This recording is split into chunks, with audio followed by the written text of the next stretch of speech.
Subscribe करें और देखें एक दिल दहला देने वाली हॉरर स्टोरी बिना घबराए। बेल आइकन को दबाना ना भूलें।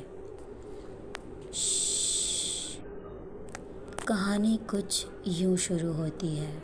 मैं उस डरावनी रात को कभी नहीं भूल सकता जिस तरह मैंने अपना सबसे करीबी दोस्त खो दिया। सूरज पाटिल नाम था उसका।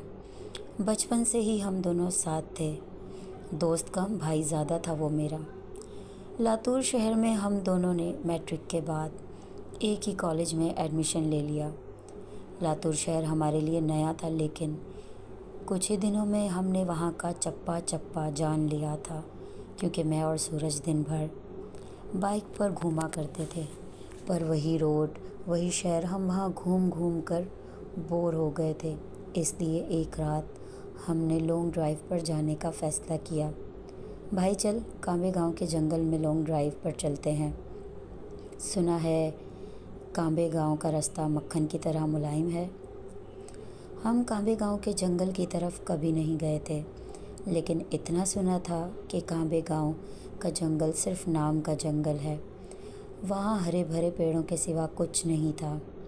जितने जंगली जानवर थे वो शिकार के कारण ख़त्म हो चुके थे। इसलिए रात के टाइम लॉन्ग ड्राइव पर जाने के लिए वो जंगल बिल्कुल सेफ़ था। और ऊपर से उस रात पूर्णमासी की रात थी और मौसम भी काफ़ी अच्छा था। इसलिए मैं सूरज के साथ कांबे गांव जाने के लिए राज़ी हो गया। रात के 11 बजे हम कांबे गांव में दाखिल हो गए थे। हमने जैसे सुना था वैसे ही वहाँ का रास्ता मक्खन की तरह मुलायम था। हमारी बाइक हवा से बातें करने लगी थी।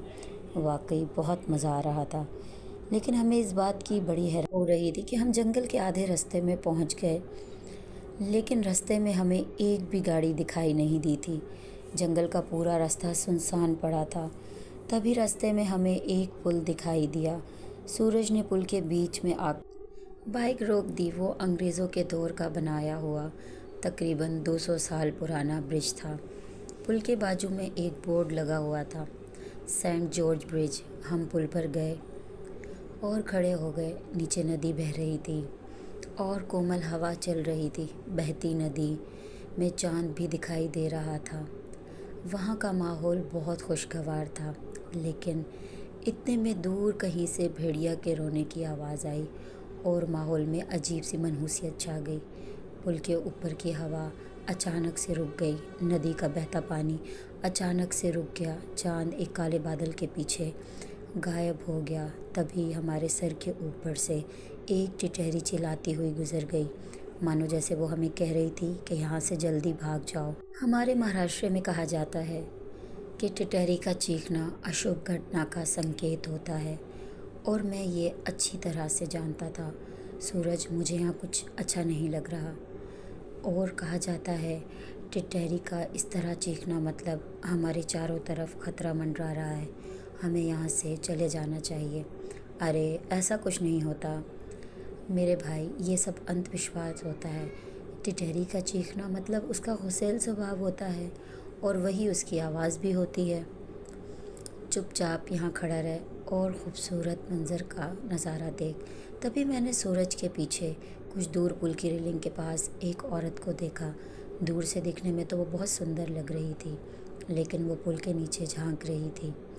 मेरे देखते ही देखते उस औरत ने अपनी चप्पल उतारी और पुल की रेलिंग पर खड़ी हो गई।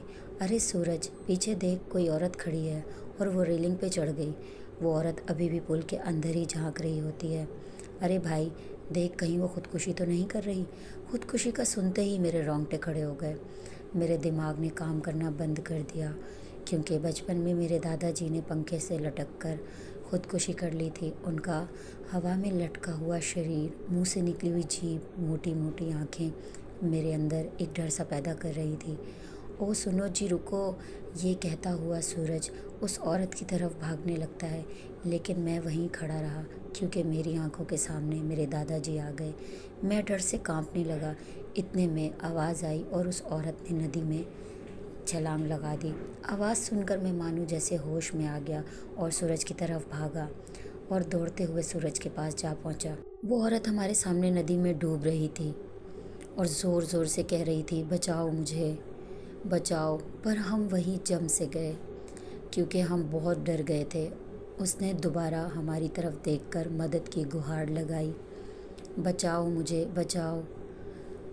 उसकी दर्द भरी आवाज़ सुनकर मेरे तो रोंगटे खड़े हो गए। इतने में सूरज ने अपनी टी शर्ट उतारकर मेरे मुंह पे दे मारी और पुल की रेलिंग पर चढ़ गया।